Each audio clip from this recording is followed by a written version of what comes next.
Hello again, and welcome to our series of lectures on the foundations of Western civilization. In this lecture, number 34, we're going to talk about the expansion of Europe. Basically, we're going to look at the period from about 900 to about 1300. We're going to offer some general reflections on what was really a quite remarkable and dynamic period. Now, let's put this in perspective. When we were talking about the 9th century in connection with the Carolingian world, we saw that the Carolingian Empire itself was being divided up owing to family squabbling, owing to political difficulties. We saw that the Carolingian world was being battered by Vikings, by Magyars, by Muslims, by invaders from the outside. Things looked fairly grim. But when we think of Europe in the period that we call the High Middle Ages, we see buoyant optimism everywhere. We see this Europe striking out against its neighbors in movements we call the Crusades. We see new states being created in a great arc running from the Celtic world through Scandinavia and on to the Slavic world. We see economic growth, an unprecedented period of economic growth. We see the soaring of great, first Romanesque and then Gothic cathedrals and churches all over Europe. A truly dynamic and remarkable period, and one that one would not well have predicted if one took a vantage point, let's say, at about 900. This period from about 900 to 1300, one of the longest periods of sustained growth in human history. This is really quite a remarkable thing. And it's important, too, that we see growth in almost every aspect of life. It's important to say, too, that this growth is the crucial background to the political and cultural achievements of this period, to which we'll turn in succeeding lectures.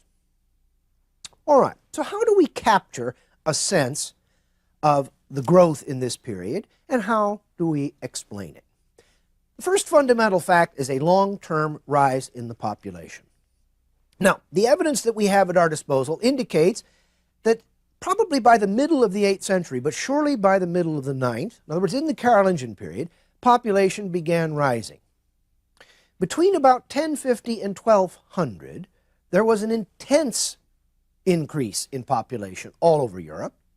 It gradually began to slow between about 1200 and 1275, and then it finally leveled off. But we have, nevertheless, a very long period of sustained population growth. Now, it's important to say right away that our evidence for this is qualitative, not quantitative.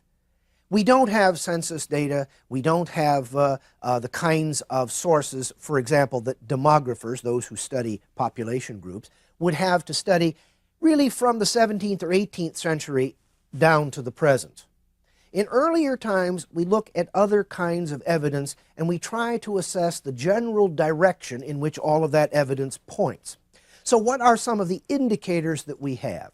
Well, larger families. Everywhere where we have evidence of family size, families appear to be larger. Now, it appears that it is not so much the case that more babies are being born, but more of them are surviving and people were living longer. There was no plague throughout this period. There was no significant famine throughout this period. Generally speaking, this was a period of warm, dry climate through much of Europe. This was a period when enormous amounts of new land were brought under cultivation. Now, people would not bring new land under cultivation for no good reason at all. There were obviously mouths to feed. This was a time when diets got better. Generally speaking, what we can see is more and more land being given over to crops that were rich in iron and rich in proteins, so that people were, in effect, simply eating better. So that they were healthier, they could do more work, they were more productive, they lived longer. So the population curve was marching upward, upward, upward, right across this entire period. And all evidence seems to make this very, very clear. Now, a second element of the growth, of the expansion of Europe in this period, is technological innovation and dissemination. talking a little, as we now will, about technology provides us with some interesting opportunities to show how interrelated various phenomena may be. Now, it's worth saying in the first place, the Romans were not terribly interested in technological gains. There really was not much in the way of important technological achievement during the Roman period. The medieval period, on the other hand, was one that was fairly rich in technological innovation, so that we're sometimes inclined to think of the Middle Ages as, as the Dark Ages, as having descended from the heights of classical antiquity. Well, in point of fact, if we were talking about technology, we'd have to flip the polarity of that old equation and say actually the Middle Ages were rather cleverer. Essentially, the clearest indicator we have of medieval technology, of its application, and of its connection to this population increase that I just mentioned, is in the realm of cereal production. Medieval people vastly expanded cereal production. How? Indeed, they laid down most of the fundamental ways in which it is possible to get sort of maximum cereal production out of the soil before the modern advent of chemical fertilizers. That has been the great change in modern times. Not anything else, fundamentally. Not even, for example, the use of motor-driven tractors and that sort of thing. Well, how? How did medieval people increase cereal production, which made it possible to feed a larger population, or, a little hard to know which is the chicken and which is the egg, maybe the growing population called forth, necessity being mother to invention, called forth some innovations in how to enhance the food supply. A little hard to say, again, which is the driving force here and which the consequence. But anyway, well, a greater use of a greater use of horses as draft animals. A horse is significantly more efficient than an ox. He does more work for no more food, in fact, perhaps even a little bit less food. He is stronger. Thus, fields can be plowed, larger fields can be plowed, or fields can be plowed more times. The soil can be turned more carefully. But a horse requires very different harnessing than an ox. And so we see, for example, from about the year 1000 or a little after, the proliferation of the horse collar.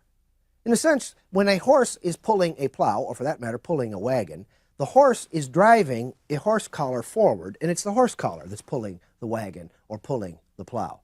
If a horse were simply harnessed the way an ox was, with essentially leather traces across its chest, it would immediately choke him. He'd stop. He couldn't work, you see. So new harnessing was required. Now, the hooves of horses are particularly sensitive, and therefore they had to be shod. This virtually universalized the use of the horseshoe in Europe. Now, this provided protection, provided a bit of traction as well, but fundamentally it provided protection for the horse's hooves. But it'll occur to you perhaps right away that if we're going to shoe all of those horses, we're going to be involved in iron, and we're going to be involved in smithing. You see, we're now requiring certain other things to develop, as, for instance, horse harnessing, and the use of horses as draft animals increases. The new heavy wheeled plow with an iron plowshare fits into this picture as well. Now, this type of plow appears actually to be an invention of the Slavic world. It appears to have come into Western Europe in the Carolingian period. In the Carolingian period, apparently it was used on, for instance, large estates, on the estates of the Carolingian family, on the estates of the greatest churches, the greatest monasteries. But it wasn't widely used, perhaps until the 11th century or so. But it began finally to proliferate throughout Europe. Now, the heavy wheeled plow is important for several reasons. Once again, we put horses in front of it. It can do a lot of work. A heavy iron plowshare can cut much more deeply into the soil than can the older forms of the aratrum, the Roman scratch plow, which really didn't do much more than sort of just disturb the surface. The soils of northern Europe are very good, but they're damp and they're heavy. So the heavy wheeled plow is able to turn the soil, which aerates the soil. This is also very important. But now this heavy wheeled plow with its iron plowshare also is going to call for a much greater proliferation of iron in this society. And again, more smithing. So we can see connections between the use of the plow and all of the advantages that it brings, and then some of the requirements that flow from this. Water mills were very widely used from the 11th century in some parts of northern Europe. For example, in the Low Countries, windmills, of course, were used, but water mills were fairly widely used. Now, mills demanded engineering gains in terms of gearing. If we have a flow of water, I can lay a water wheel parallel to that flow of water, which makes the gearing to turn a mill wheel fairly easy. But that's a very inefficient way to turn a water wheel. If I set the water wheel perpendicular to the flow of water, that is a much more efficient way to turn the water wheel, but I now have to turn vertical motion into horizontal motion. I have to do some very elaborate gearing. I also have to be able to run my mill wheel at a common speed, whether the water is running very fast or very slow. And indeed, if the water itself is running very slow, or if the water supply is somewhat unpredictable, I've got to engage in a little hydraulic engineering. That is to say, I've got to create mill races. I've got to make the water go past my water wheel, whether the water wants to or not, because I want to do my milling when I want to do it, not when the river says that I can. So a variety of technologies, you see, are spawned by the need to use more mills. The need to use more mills. Why do we need these mills? Well, mills were imperative because of more grain. More and more land being brought under cultivation, more and more sort of technological inputs making the land that is actually being plowed, being farmed, more productive, is producing more grain. A rising population needs more food. Bread is the staple of the diet. Bread is baked from flour. I've got to grind all that grain to make flour. So again, one factor drives another factor that drives another factor, and we begin to see the interconnectedness of the elements of this economy. Land itself began to be more efficiently used. Excuse me. In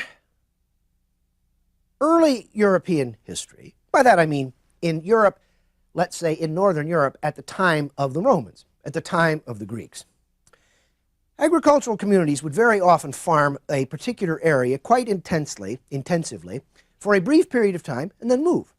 Now, they didn't necessarily move very far. They might move just a few kilometers, but they would move. Farm fairly intensively, and move. Farm, and move. Slowly but surely, and as we begin moving into the Middle Ages, communities began to anchor themselves. And for a long period of time, they tended to practice what we would call two-field agriculture. That is to say, about half your land was plowed and about half of it was left fallow. Now, on that fallow land, you would also perhaps run your animals, so that animal manure would provide some enrichment to the soil. Household wastes and so on might also be spread on that land to provide some enrichment. But basically, about half of the available land would be under the plow at a given moment. In the Carolingian era, we begin to see the proliferation of the three-field system. But again, mostly on the estates of the Carolingian family, mostly on the estates of the church. By the High Middle Ages, after perhaps the year 1000, the year 1050, we begin to see the three-field system very widely used across Europe. Now, what exactly is the three-field system? Well, you divide the available land of an estate into three parts. All right? Roughly equal parts, presumably.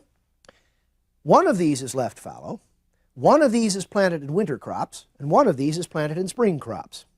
And you work your way through a rotation this way. Now, right away you can see that from 50% we go to 66 2/3% of our land under the plow. Second, by balancing winter and spring crops, we guarantee against one season of terrible weather, against one season of blight. You know, if you get two in a row, well, you're in big trouble. But if you get one, you're still going to get a crop during the course of that year. It also means that one can vary the agricultural regime. That is to say, one can plant different kinds of crops and have different kinds of things coming in at different points in the year. This is interesting, for instance, in connection with the horses we were referring to a moment ago. In most parts of Europe, virtually everywhere in Europe, horses eat oats, but in most parts of Europe, people don't. They do in Brittany and they do in Scotland, of course, but in most parts of the world, or most parts of the European world anyway, people don't eat oats.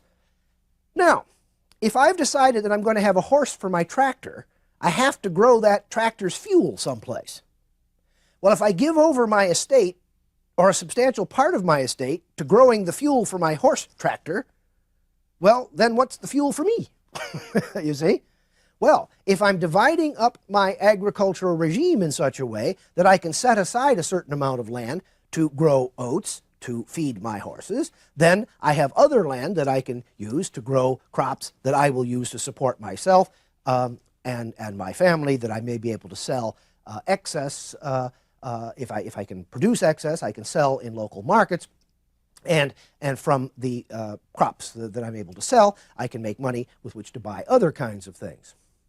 So with a lot more land under the plow, a much greater variety of crops, greater insurance against individual seasons of bad weather, we also see accompanying all of that a growing tendency to agricultural specialization. People in particular regions understood perhaps very well how to grow certain crops, let's say in areas of Europe where grapevines are tended. All right? Viticulture is a complex and sophisticated operation. Some people do this. Other places, cereal grains are particularly cultivated. Well, this produces a situation where if a given region is going to concentrate on particular kinds of crops, then obviously those regions are going to rely on other regions and rely on trade to get them the things that they do not themselves produce, and in turn, they have to be able to move the things that they do produce to other places. This then starts to require improved roads. It begins to require improved transport vehicles in order to move more goods farther and faster. So again, the use of horses as draft animals pulling wagons.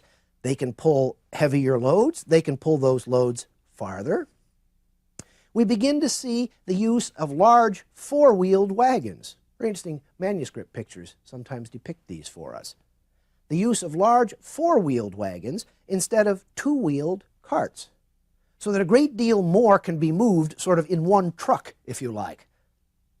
This then, of course, can provide for increasingly far-flung urban markets. We'll turn and talk about cities in just a few minutes.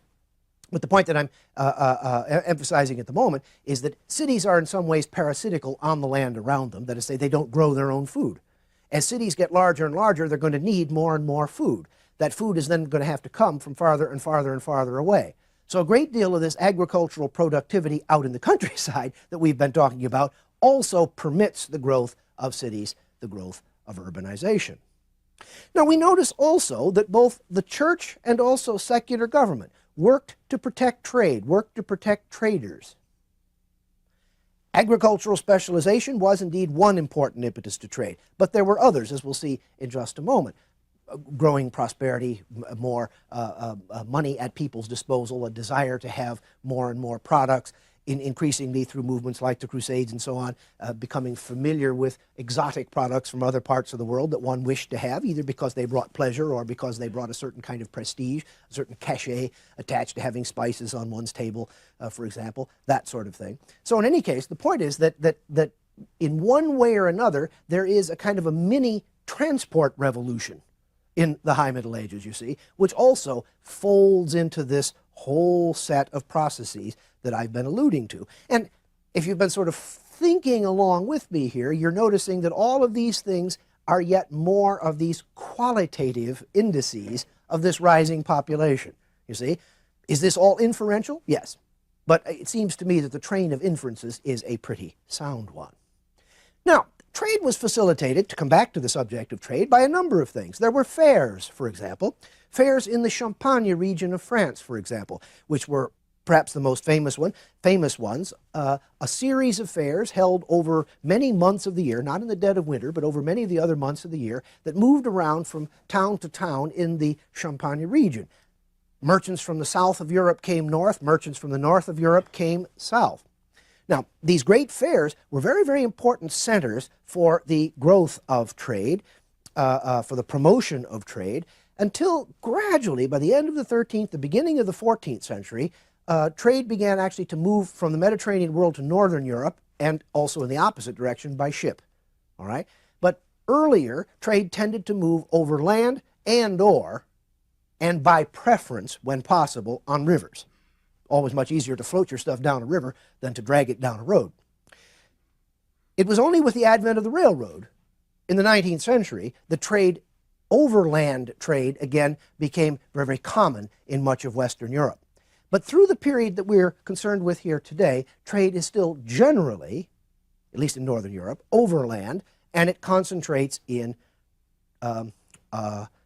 important fairs. Now, there were also places in the south of England, for example, in the Baltic Sea basin, for example, where various cities leagued together to protect their commercial interests, to avoid unwanted and unwarranted competition, for instance. Now, it's interesting that the increasing growth of trade began to lead to, for instance, more sophisticated contracts, more sophisticated commercial contracts. It began to lead to partnerships and then eventually to corporations. That is to say, quite simply, the idea that a large number of people could get together, pool their wealth, and be vastly stronger than any one of them by himself. Moreover, you can also distribute risk that way. If I buy a share in a ship and the ship sinks, I've lost something. If I own the ship and the ship sinks, I may have lost everything, you see? Now, of course, because there can be mishaps, insurance began to be sold. So a whole series of subsidiary industries, if you like, subsidiary businesses, subsidiary economic practices that were, in their way, productively parasitical on commerce began to grow and spread and develop in high medieval Europe. Entrepreneurship was very much in evidence. Several vast commercial networks emerged. We can watch some very large-scale commercial networks begin to grow. For example, there was one that connected the North and the Baltic Seas, really the whole northern seas, the Northern Atlantic, the North Sea, and the Baltic, which linked together the British Isles, what we would think of as the Low Countries, as well as northern Germany and southern Scandinavia. There were important commercial networks that went up and down the Rhine and back and forth on the Danube and up and down the Rhone, the great river of southern France, southeastern France. So the great river networks were always very, very important. Italian cities, but particularly Venice, though there were others, Bari and so forth, Genoa, had very important commercial networks in the Mediterranean. Venice, in particular, had a far-flung and very sophisticated commercial network in the eastern Mediterranean. Now, the eastern Mediterranean world was linked by land routes that went right through Central Asia to China, the Silk Road, for example, and other famous passageways like that, but then also a vast set of seaborne trade routes in the Persian Gulf and in the Indian Ocean. So whether goods came by caravan or by ship from the Persian Gulf region and from the Indian Ocean region, thus linking together actually South Asia as well as the eastern coast of Africa with eventually the eastern Mediterranean, and then through, for example, Italian merchants, the products of that part of the world were brought back to Western Europe, and then because of these riverine or overland trade routes in Western Europe, then those products moved even to places like France and England and so on. We notice also in this time that there were greater efficiencies in surface mining. Now, in the Middle Ages, deep mining was impossible because you couldn't get the water out of the shafts. You simply couldn't get the water out of the shafts or out of the mine galleries. So most mining tended to be surface mining. And most mining in the Middle Ages was not for metal, but for stone. It was what we would call quarrying, really. Now, if one looks at take out an encyclopedia, think up some famous churches, for instance, that you're aware of, whose names you know. Look when they were built. There's a very good chance they were built in the 12th or 13th century, and they're built of stone. These vast stone buildings had to be built with the products of ever more efficient mining. And then, of course, you may want to build a building in a place where there isn't particular stone, or not the stone you want, so now we're right back to our transport. So you see, we have to move this stone. We have to move stone perhaps over fairly long distances. Now, To be sure, there was a certain amount of surface mining for iron. Remember, we've just had horseshoes and we've had heavy iron plows. We could, of course, throw into that mix weapons, swords and armor and spear tips and arrow tips and so on. So the point is that there was a considerable amount of surface mining for iron, okay? But the most prominent type of mining, as I suggested, was stone. Now, all of these factors together put a great deal more money into circulation, facilitated economic specialization, and promoted, as I've suggested several times, and now come to put a little emphasis on, the growth of towns. Early medieval towns had tended to be either governmental sees and or ecclesiastical sites. All right? Either a count, an officer of government, maybe even a royal court was in a town, or a great monastery was there, or a bishop was there. Now, in the Carolingian period, some of these centers began to have faubourgs, or suburbs. Urbs is the Latin for city. A small community of merchants would gather sort of outside, on the edge of this community. Mostly they were part-time. They were, more sophisticated perhaps than peddlers, but they were basically people who sort of did business part-time. After about 1100, maybe 1000, 1100, those communities of merchants began to settle permanently. They began to engage in trade on a regular basis, and they began to engage in industry. Now, artisanal industry, with the exception perhaps of the cloth industry, we're not talking about huge, large-scale industrialization as, for example, in 18th and 19th century Europe. We're talking about something on a smaller scale, but on a reasonable scale all the same. With the settlement of permanent communities like this, towns took on a new life. They may have remained ecclesiastical centers. They may have remained governing centers, as we'll see in later lectures. With universities, for example, they became intellectual centers. But they are first and foremost economic engines driving this growing Europe. Now, town people need some different things than the rural elites who dominated society and politics. They need peace. They need security. They need order. They need predictable supplies of food. They need predictable raw materials. They need a kind of peace in the countryside that the rather rambunctious, chivalrous nobility were not necessarily keen on providing. So we find the church, we find royal governments legislating to provide the kind of peace and order and harmony that townspeople needed. But in any case, in this expanding Europe, one of the key visible features of expansion is the growth of towns. Again and again and again, we see city walls expanding. We can see towns simply growing. Now, these changed economic circumstances, finally, in this Europe of this expanding Europe of the High Middle Ages, produced a number of reflections on economic life, on economic conditions, in many ways more penetrating and more profound than any that had ever existed before. People became much more aware of the disparities between rich and poor, and they began to write a great deal about the poor. And as we'll see in a future lecture, new religious orders emerged specifically to minister to the poor, and particularly to the poor in cities. Legislation, but also preaching, began to turn against usury. Now, the Bible had forbidden usury, lending money at interest, but in this growing, expanding Europe, there was a need to raise capital. And a need to raise capital brought a concomitant need to make money off the raising of capital. If I'm going to loan you some money for a business venture, I don't expect at the end of the day you simply to give me back what I gave you. I want something in return. Now, we could call that by all sorts of names, but generally speaking, that's interest. Theologians had a hard time with this. Finally, they learned to justify it on the principle of damnum emergens, rising risk.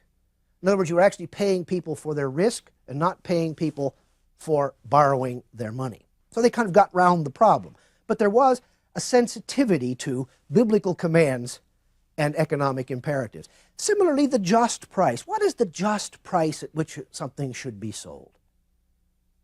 Whatever the market will bear? Whatever I can get away with?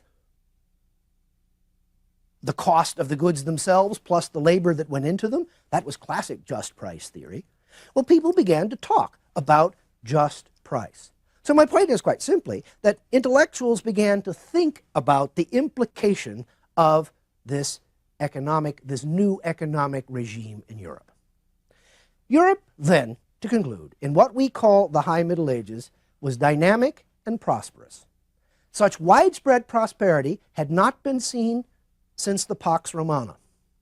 In certain respects, and we'll see this in later lectures, it would not be seen again until the dawn of modern times.